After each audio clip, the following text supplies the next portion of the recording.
Welcome to Kanama Cooks. Here is an easy recipe for Badam Kheer that can be put together in less than an hour. Here is how to do it. First, we will get the almonds prepped and ready for the recipe. Add about half a cup of almonds to a bowl.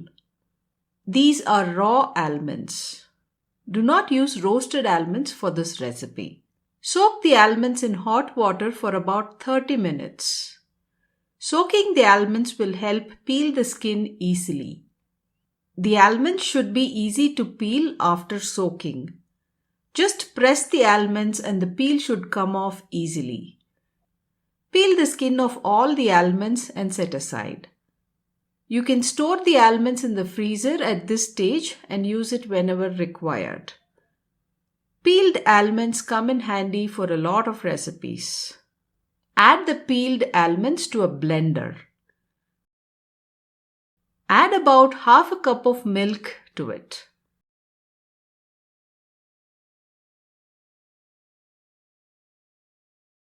Grind this to a coarse paste. It is important that the paste is ground to a coarse texture. It should resemble the texture of beach sand. Do not grind to a smooth paste. Our almond paste for the Badam Kheer is now ready. Here is a small tip. While making milk-based desserts, try to avoid wooden spatulas and use only metal spatulas, preferably stainless steel. The wooden spatulas may have some food stains, masalas, etc. sticking to it. However good you clean, it might still be there. There is a chance that the milk might curdle while using a wooden spatula. So always avoid wooden spatula while making milk-based desserts. Hope this tip was useful. Now let's make Badam Kheer. Add about 1 liter of milk to a heavy bottomed pan, preferably a stainless steel pan.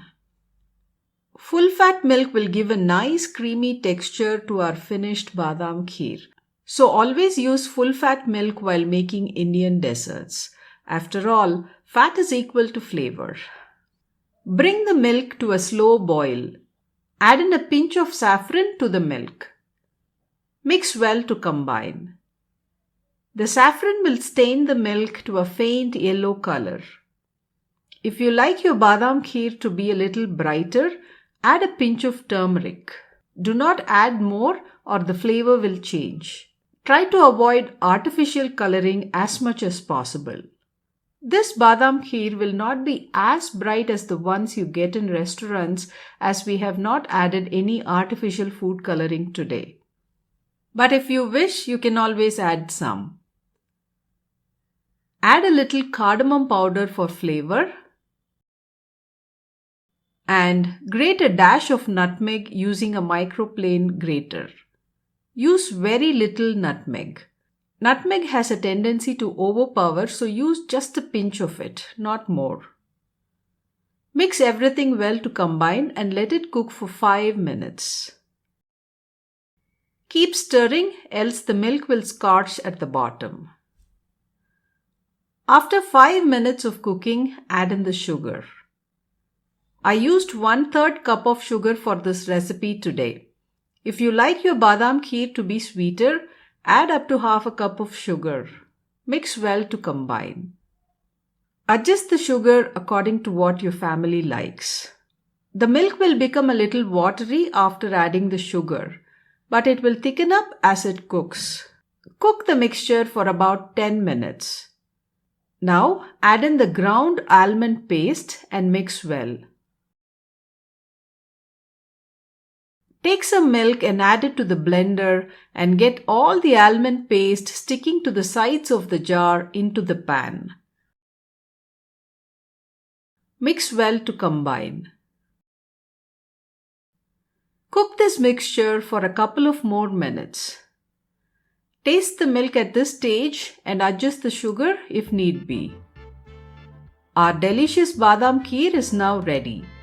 Once the Badam Kheer is cool, refrigerate for at least 6 hours and serve chilled. Hope you liked this recipe. If you do try this recipe at home, do leave a comment below. Also, show us some love by hitting that little like, share and subscribe buttons. Until next time, it's Suguna signing off and happy cooking. Bye bye.